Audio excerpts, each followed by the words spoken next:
Hello, and welcome to the 24th episode of Poetry Worth Hearing, hosted by me, Kathleen McPhillamy, and with music by Alex Heen. The theme for this episode was Other, and I was hoping for poems which would address the other in many diverse manifestations, as well as those which would treat the experience of othering or being othered.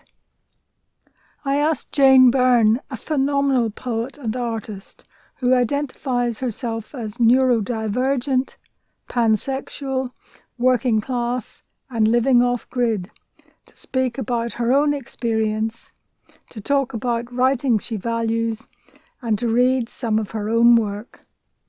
Following her, there are poems from Lucy Ingrams, Richard Lister, Sarah J. Bryson, Lizzie Ballagher, Kate Young, Carmel McKeown, Slava Konoval, Siobhan Ward, Heather Shakespeare, Trish Broomfield, and Heather Moulson.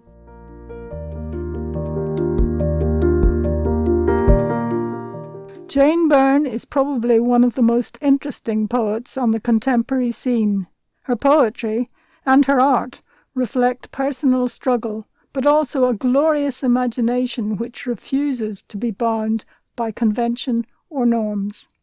Here she talks about her life and some of the poets she admires in a way which is open and courageous, something that is as valuable as it is rare. Content warning.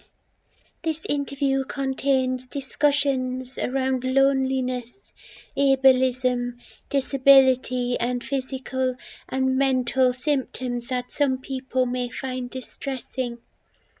I also apologise in advance for any mispronunciations of words and names.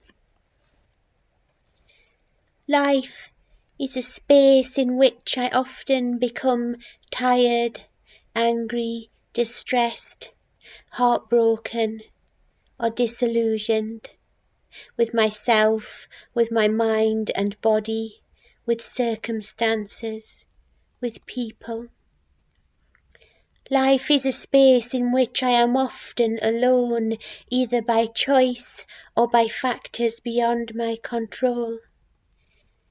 As my personal circumstances begin to affect me with greater severity, I find myself thinking more and more about the differences between loneliness and solitude. I need a huge amount of time alone, and there is much pleasure to be found in it. I think here of Emily Dickinson's "There is a solitude of space," or this quote from Alice Meynell's essay Solitude: "This is the open house of the earth. No one is refused." It has taken me a very long time to begin to accept my identities and to feel comfortable and confident within them, though I still have a way to go. I must navigate a lifetime of abuse, misdiagnosis, discrimination, and ableism. I must negotiate how these have impacted my life, heart, mind, and soul.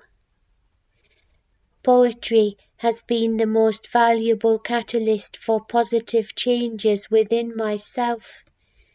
It has been the most valuable means of self-expression I have found, the most valuable tool for the articulation of personal truth. In 2020, the Anthology of Illness, edited by Amy McElden and Dr. Dylan Jaggard, was published by the Emma Press. This marked a milestone for me as a poet and a person. I found self-validation in the writing of my poem and further validation in its acceptance and subsequent publication. I might not have had my official diagnoses then, but it made me feel that I wasn't making things up, that my voice had a place in the poetry world, even if I felt that I, as a person in many cases, did not. When my copy of the book arrived, I gained confidence again from the voices of the other poets inside. I felt a sense of kinship, a little bit like I belonged. Here is a poem from this anthology, Snow by Ruth Middleton. Snow and the farmers struggle to reach their cattle. I watch on the news as tractors and men with snow up to the top of their wellies spend hours shoveling, ploughing, keeping the animals alive. Snow at home in the suburbs. I see children with bright-coloured sledges grinning as they skate down the hill on the road outside my home. The children are warm in stripy woolen knits. I pull the blanket over my knees. I can't afford the extra heating. As if making a trek across the tundra, I struggle to reach the kitchen. Holding onto the three-wheeled walker, I inch forward. This is the last tea bag. The milk has gone lumpy, congealing in the mug which slips through my arthritic hands. I watch it splinter around my feet. I cry out. I hear my agonized moan echo. As I fall, I strain to hear the TV. Lying on the hard tiled floor, I feel warmed by my own sweet and hot urine. I will grow cold and stale as the night wears on. Behind the evergreen hedges and down the winding drives, my neighbours will be settling down. An aperitif, napkins on their knees, music or a film. I wonder whether the farmer reached his cattle in this snow. Books like Disability Visibility, edited by Alice Wong, have helped me to understand myself, to admit my own vulnerabilities to myself, to begin to admit them to others, though these are both difficult to experience as I move forward as a person and as a writer. In their introduction, Wong writes, "Disabled people have always existed, whether the word disability is used or not. To me, disability is not a monolith, nor is it a clear-cut binary of disabled and non-disabled. Disability is mutable and ever-evolving. Disability is both apparent and non-apparent. Being visible and claiming a disabled identity brings risks as much as it brings pride. As my conditions have further deteriorated, I have begun to resort to a walking aid. I have begun to relieve myself of the pressure of masking as a person with autism, though almost 5 decades of punishing concealment is proving challenging to unlearn. I find that I am talking more openly, little by little, about my life, and how disability is affecting my life, though the reactions are not always positive. I have become very drained by abrupt, personal and rude questions like, "What's wrong with you?" and "What are you using that crutch for?" I have become very drained by the feeling I must answer in order not to be made to feel a fake, that I must once again justify my existence. I am working on the courage to answer, "Nothing is wrong with me," and "because I need to." If I get even braver, I might start answering with a question of my own. Why do you feel it is appropriate to ask me that? Here is a quote from the essay Still Dreaming Wild Disability Justice Dreams by Leah Lakshmi Piepsna Samashina from the aforementioned book. I finally take a deep breath and ask for and accept the care I need most from my friends.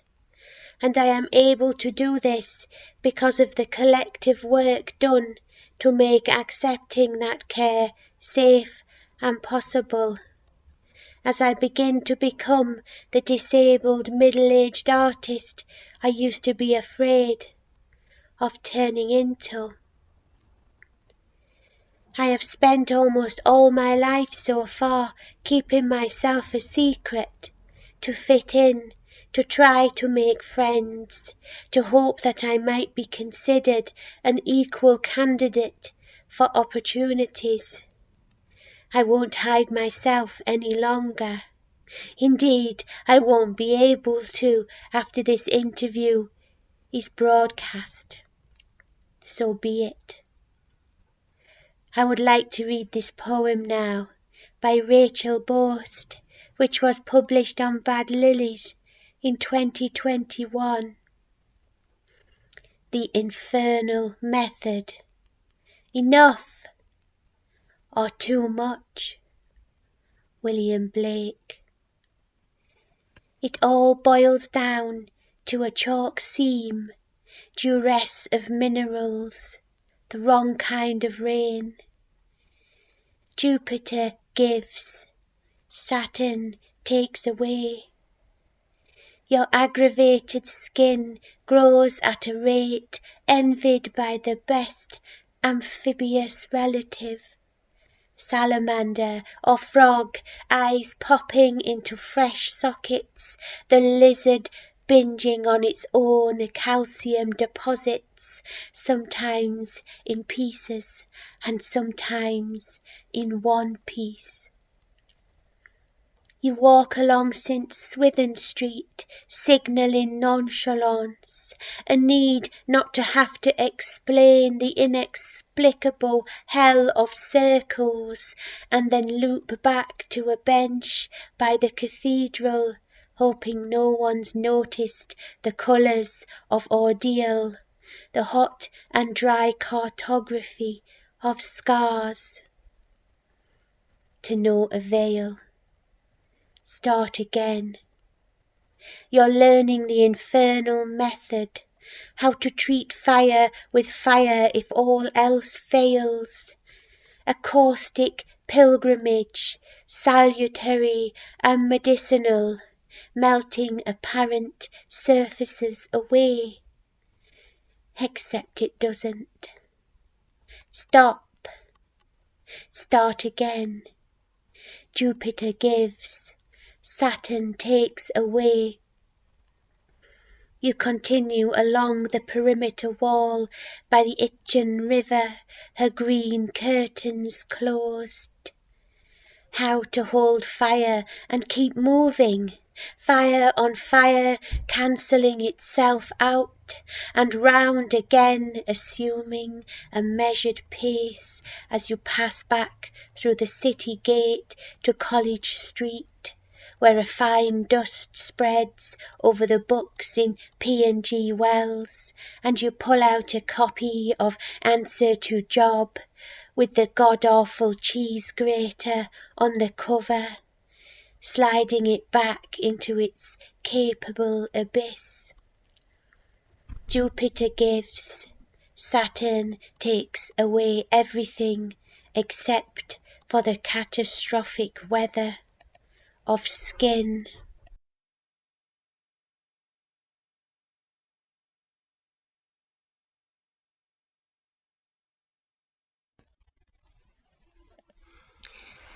Living off-grid was something I have always dreamed of doing, and by the time we managed to achieve it, I could not have felt readier to step off the world.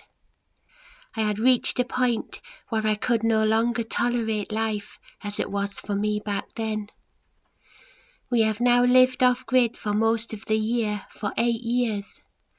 Often I feel a great sense of guilt that I am not participating, involving myself, or protesting enough against the horrors and discrimination in the world, but this move has been something I had to do, so crucial it was to my mental and physical health. Being chewed up and spat out by life for 44 years had left me feeling unable to continue unless my living circumstances were changed.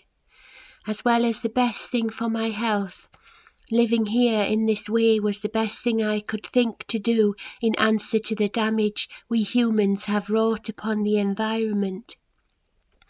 I do also fully acknowledge how privileged I am to be able to live with my family in relative peace at life's periphery at the end of many years of debilitating labour and myriad struggles. It is not easy in the practical sense to live like this sometimes. Getting used to processes that do not simply leap into life at the flick of a switch is just one of the issues that must be addressed. It is also a way of life which is affordable for us, and we are keen reclaimers, salvagers, and upcyclers. Our little wooden home reminds me of a line from Ethel Adnan's Shifting the Silence. There are still cathedrals with silent corners in them, dispersed over the world. I am so lucky to have found a place that I can live, far away from the judgment of the world. The work of Fran Locke is always near at hand. I have always found much to identify with in their work and feel much solidarity with them as a working-class writer who understands how it feels to have been deprived of or denied opportunities, especially in education and academia. In their book, White Other, Locke writes, "Followed me home, singing gypsies, tramps and thieves, day after day, year after year, until I'd snap. But that's what they want. Confirmation of your feral status. Your rage at their treatment of you becomes the very argument for that treatment. You cannot win. I never did. They stalk the empty space where sleep should be." And indeed they do stalk the empty spaces where sleep should be.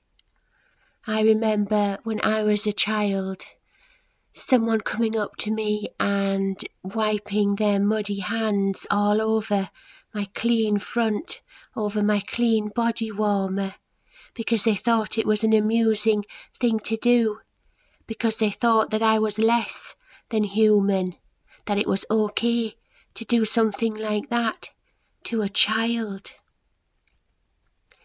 I will read a poem of my own now.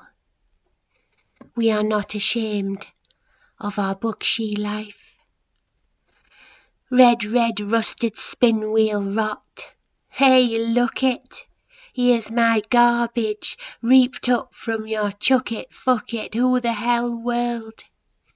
Get used to it. We are not ashamed of our bookshy life. Look at the using left to waste. There's a living in that. Go on and look, with your tut and mouth all askance, make your snotty comments, hiss under your hands and smug as trot back to that shuffle-shine bleach world. No, you would never keep such a mess. No better than a scrapyard we are. Why wouldn't you just buy new? A broody coo of pigeons stuck in rafters, nesting up some kind of survival, scraping by on what us humans dump, peck at our leavings, vermin of the air. No wonder. Scrap lads know.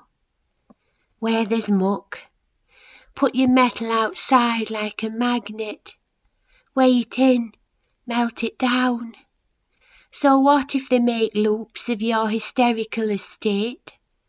Fat chance of anything left to spoil those astral lawns.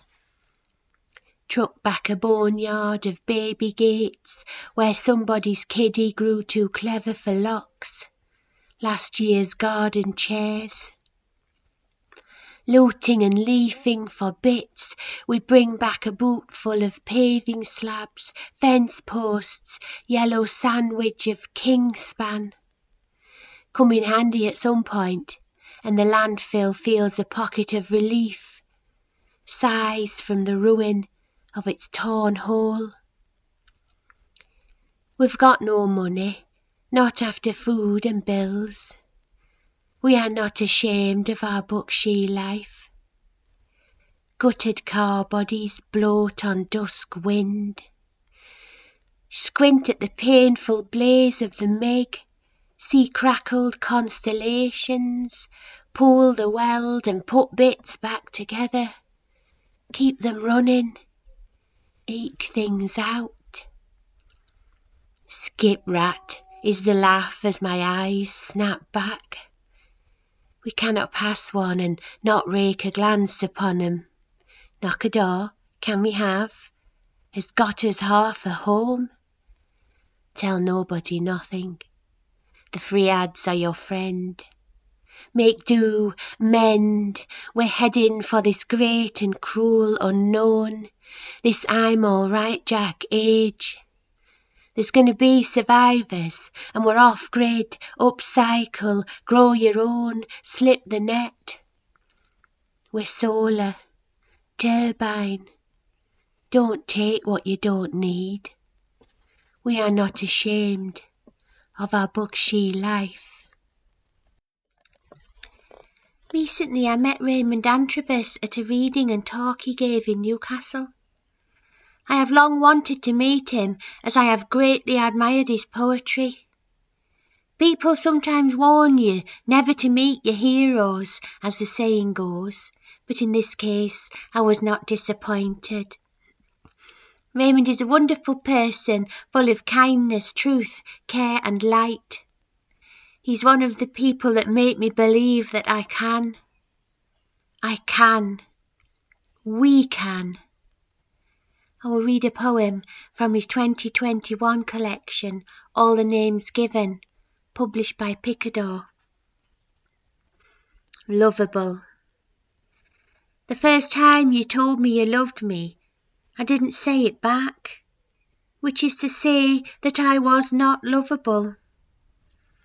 Those who have loved me before say I made them feel second to some dream I was having. You know the thing with dreams, you're the only one that sees them.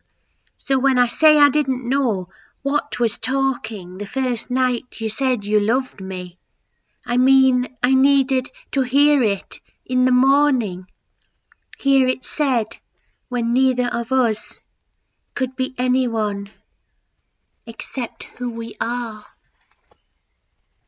Thank you so much to Kathleen McPhillamy for the opportunity to speak a little about some of my many writing influences and a little bit about my life. Thank you so much for listening. I wish you all love and kindness. I'm going to finish with a second poem of mine. interoception. I am lying straight and keeping very still, relishing the weight of the blanket above pressing on my flesh. Can you not feel your bladder flinch? Hurry, before you void an ocean, before you piss your bed. It's time for my daily paradigms. Every morning, early riser, I haunt these kind, unpopulated hours for as long as I can, prize the shell of my bruxism splint from my night-milled teeth, their plastic echo chewed almost through. I cannot avoid last night's smeared plates, somebody else's snow of crumbs. Every morning, I think, this is not the place where I live. This olfactory input nightmare stink. Oh, but it's so lovely and quiet, says sensation-avoiding self, when nobody else is up. No banging, no hammer, mouth, fart, shout, argument, noise. How are you feeling today? I don't know. Where, I said, is my homeostasis? I grip my hand to the table. This is my vestibular pain. I feel the floor's imperceptible downward tilt like the princess felt the pea. Oh, my head, my head, my head. Come to the cool of the tabletop, forehead to flat. Tell yourself that you will not be thrown from the surface of the world. I think, therefore, I am alone. Come, go away, shut up, please stay. Descartes proved his existence because he doubted his existence. The moments I doubt myself are the moments that make me alive. Don't touch me. I am untouchable. This couple on the bus all touchy-feely are making me want to scratch beneath my own skin. I will show you I love you in ways that do not fall so easily from the tongue. I am 1,000 miles from where we are. I am Alexithmia's wall. Oh, beautiful loneliness. There is no room on the seat next to me. I am sorry. My handbag is Cerberus. My heart batters against its cave. I am afraid that my mouth will form the first thought that pops into my head. If only I could unsay the already said. Must I always be a mirror? If I was a river, I would be guided by my banks. If I was contours on a map, I would write the shape of the land, find every possible path. A bird would know the exact requirements of sky, how to breathe blue, how to sing the right notes, how to synchronize with the murmuration's swoop, perhaps.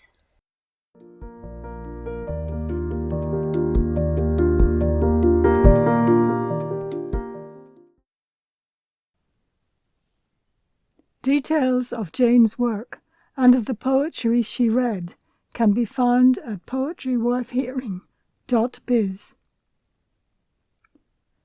Lucy Ingram's delightful poem Shadow explores the idea of another which is utterly different and yet so close to each of us.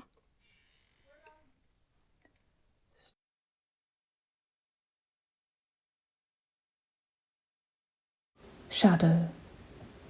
What was fractured by the rain, feathered with gloom, tamped in the intestines of a gale, has opened to coordinates of blue, and at the horizons Along the ecliptic, cumuli sway, cloud and uncloud, the face of the sun.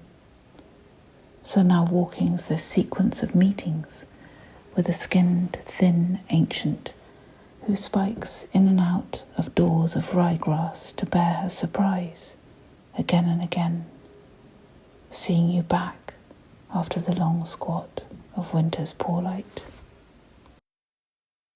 Richard Lister's first poem comes from a non-human voice, while his second looks clearly at how othering may become othered.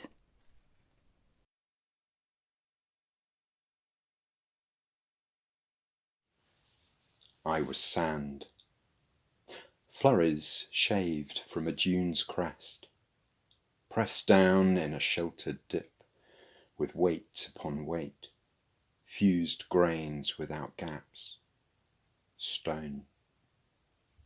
Shunted north on a tectonic tide to split and slide into the sea. I could be bred encased in ash, grabbed while warm to the touch, clutched as a girl's last crust before her frantic dash for a low-slung boat rammed tight with frightened men and ox and mule. As a rock, I should not speak, yet have much to tell. Be wary of the black rich soil that without toil will spring your wheat. For now, or in 1,000 years, that quiet hill will burst and let rip hell. But who will hear my voice and heed? A man may hold a conch up to his ear and note the rumble of his blood, but no one stops to listen to a stone.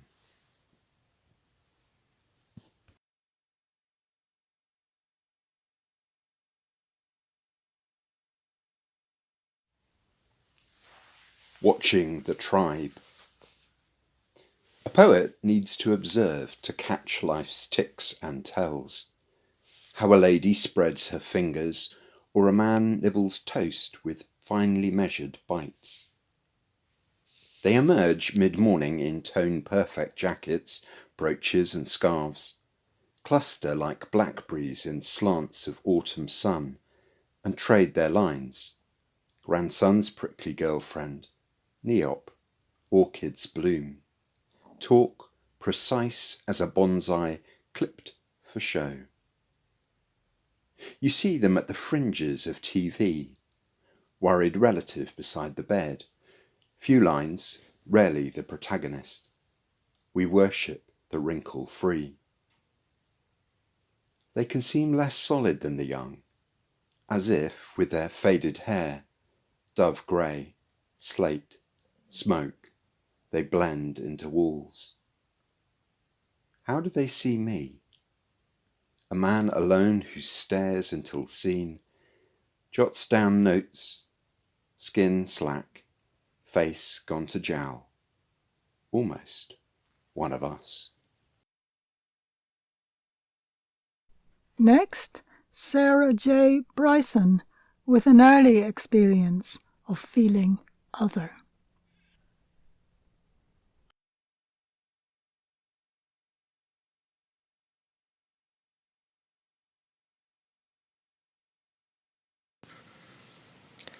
High School for Girls, 1972. Each morning, 600 girls gathered in the Oldfield Hall for a formula of news, reports, results, faint praise, with lectures on expected behaviour and uniform rules. Miss Rennick, blue-rinsed and woolen-stockinged, would stand square at the lectern with her senior crew of staff on stage, the rest spread like referees along the hall's edges, eyes peeled for small-time offenders. The length of a skirt was noticeable when we knelt to pray. When we knelt to pray, it was noticeable that all those girls around me closed their eyes, attended to the sentiments, spoke aloud a chorus of amens, really seemed to mean them. When we stood to sing the hymns, they all joined in. I was lost in my new-found disbelief, one among so many. Lizzie Ballagher's poems explore experience and emotion through landscape. Here she is with 2 poems.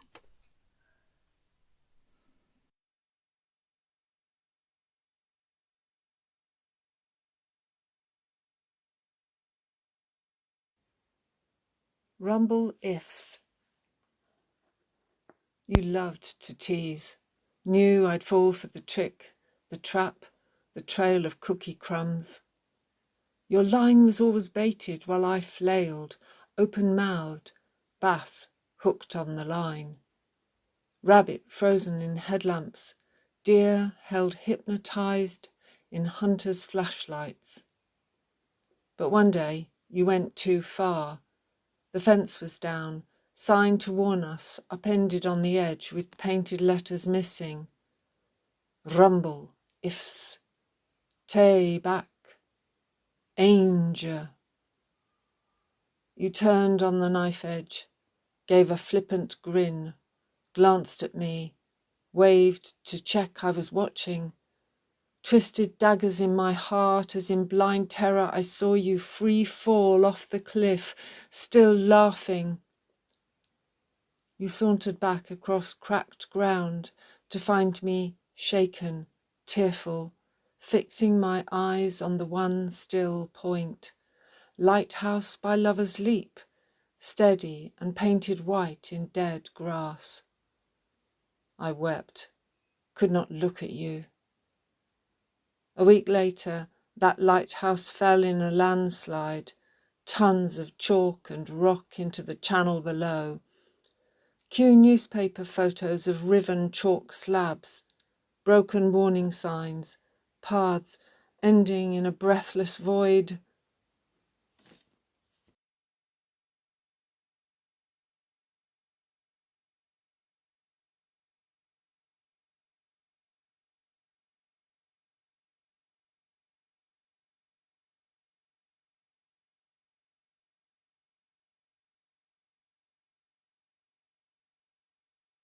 Tug of love.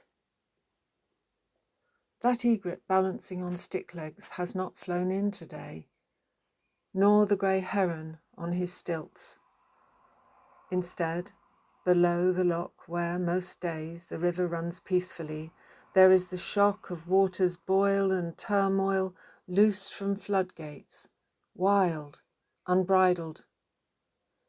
I watch its race as the tide draws down, as the moon heaves through all that water weight, that freightedness, and feel, standing on the riverbank, that, although bone-dried, I am hypnotized, tethered, sinking under the rush of floodwater, though it's only the familiar Medway. Yet life, its royal, its coil, its random rage, runs over me while my lumpen feet are tied in the lead of the riverbed as in a trap, caught in a tangle of boat rope by an unyielding anchor. You summon me in your helplessness. I drown in the overwhelm, the inescapable, the unrelenting of this lunar-crazed tide called love.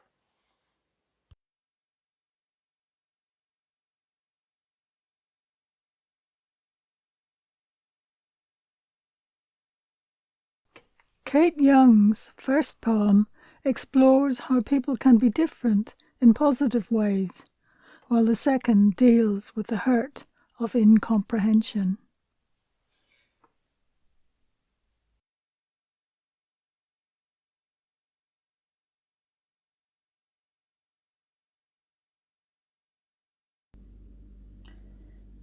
The 2 poems I have to read are both on the theme of being other.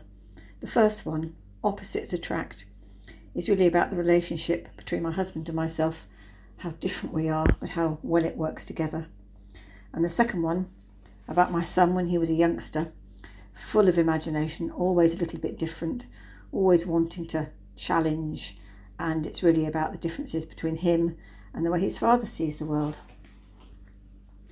Opposites attract. I offer you Hardy and Eliot, their crumbled spines lining the shelf beneath your Grisham and Kings, arranged with alphabetical precision. It has always been this way, from the moment we first met, the poet and the scientist, magnets drawn to the other's depth. I see stories in shadow clouds, while you unfold their origin, cast aside their wispy tales in meteorological explanation. I drag you through walls in the Tate, excited by works of Monet and Blake, while you favour the coloured lines of a tube map, the beauty of logic.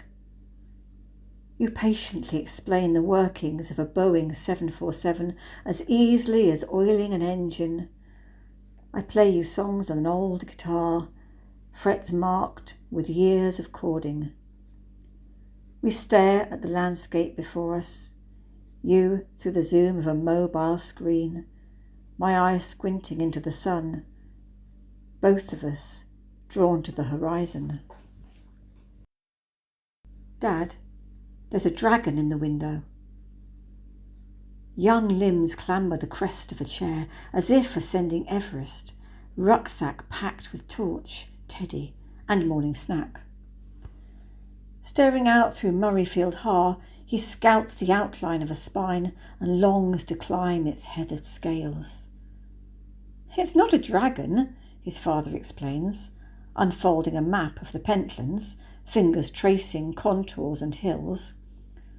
Not even a mountain, his tone rising as he treads a very different terrain to the boy who shapes the dragon. Rivulets course over salted cheeks, the slow drip of his imagination quickly pooling at his feet. Carmel McKeown exposes the thoughtless othering of those who seem different from ourselves.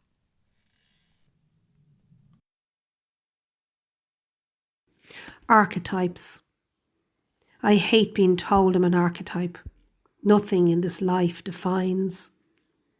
That I should wear my dunce's hat upon my certain head, or wear my yellow badge that tells you what I do not know myself. How dare I show my empathy, putting shillings in her cup? She shouldn't sit with one leg gone. We know where she is from. How far we think that we have come, but we don't know where to put her. The charity shop girl's horror talk which struck my ear of late, of a black girl's hair so full of life, would clean their loos so well. Yet my tongue was struck just as my ear, to my shame I muttered little. Some shop girl's fear and unknown knowns was supposed to tell me why. Why? She'd degrade with words in her own mind and let them flow right out. And why? Why, I muttered little to my shame.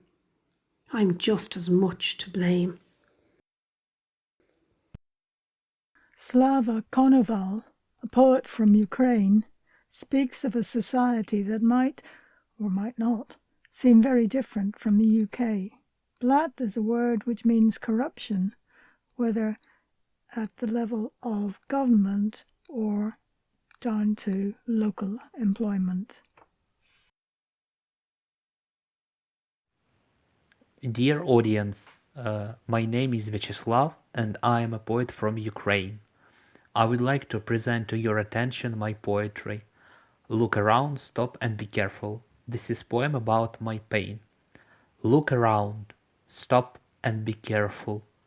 Look around, stop and be careful. Wherever you go, blood solves the social torments. It forgives the criminal wallet of Mr. Kurchenko, Rosenblatt at large.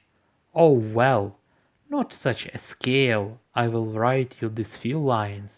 We Ukrainians are enemies of each other from the grandfather at all times. In the name of the ages. We push in France, letting get the best men to work. We drag a familiar mother-in-law. She is someone's niece from Tsirkuni village.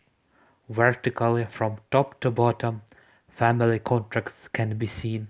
You can also lose the state. Well, God will not forgive such thing. In the Ukrainian languages, there is a term blood. This is unreasonable and unimpeded receipt of valuable services. Blood is about corruption and failed justification of free money by corrupt officials. Thank you.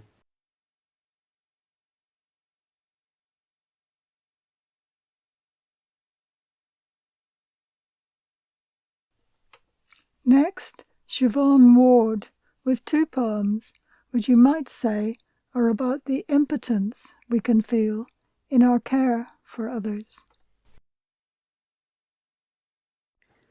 At the hospital. I remember never seeing her more alive.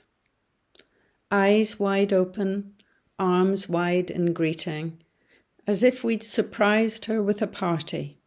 She who'd never liked surprises. All the pigeons flying home, she said. Then, when the last of us landed, enunciating like when she'd taught us poetry to recite, "Do you know I'm dying?" I knew. The doctor had told me, the eldest, she'd last the day at most. He was wrong. She held rowdy court for a week. At quieter times we had a look in. I remember looking in to see my brother holding her hand in his both, his gaze concentrated on her while she slept on. When it was my turn, I said to her, "I'll miss you." I nearly missed the end when it came. A pause, 2 puffs of baby breath, like blowing out candles on a cake. I remember the nurse came in and opened the window.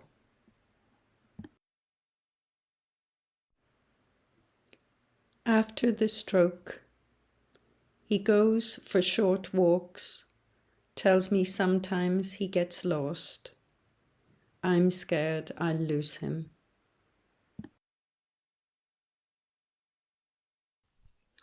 And now Heather Shakespeare, with a thought-provoking poem on windows.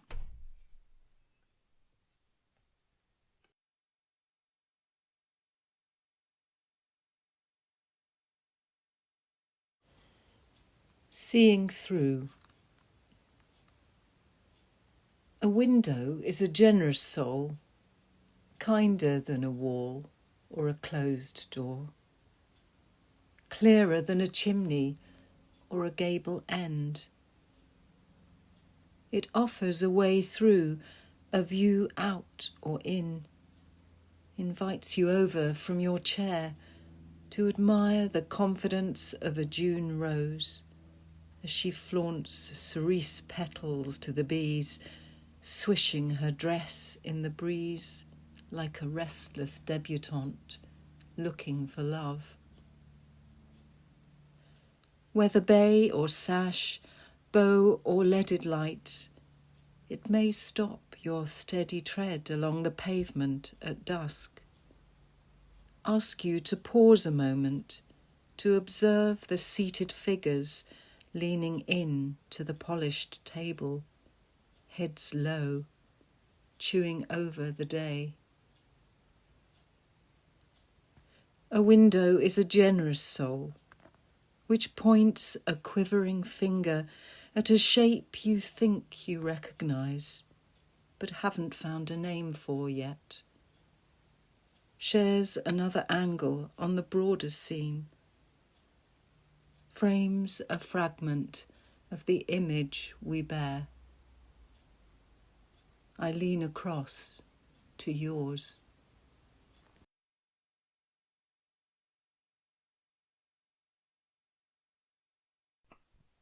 Trish Broomfield takes a cliched expression to explore a complex relationship.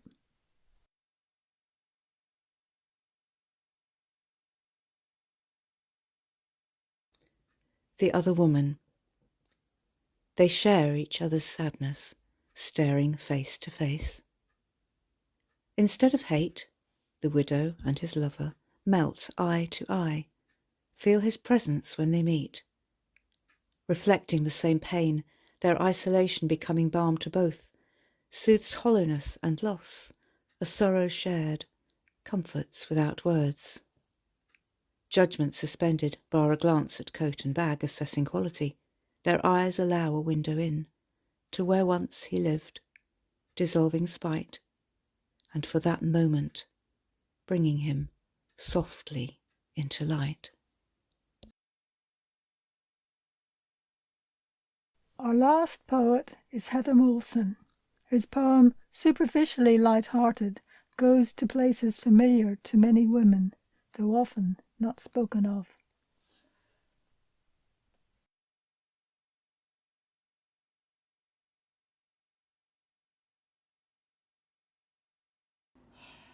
A bit of the other. You suggested a bit of the other, and now I'm about to be a mother. With this ring, I thee smother. But stretch marks kill passion, breastfeeding all the fashion, a bit of the other on ration. While I wear nipple pad covers, you take on other lovers, a bit of the other from others. Eyeing up all the yummy mummies, meanwhile I sterilise dummies. A bit of the other are just memories. I talk to women at the NCT while you finally hold the baby. A bit of the other ancient history. Now that our child has a brother and I have turned into my mother, I'm turned down flat for a bit of the other. So, that's the end of this month's Poetry Worth Hearing. I hope you have enjoyed it and that you will encourage others to listen. As always, details of publications and information on the poets can be found on poetryworthhearing.biz.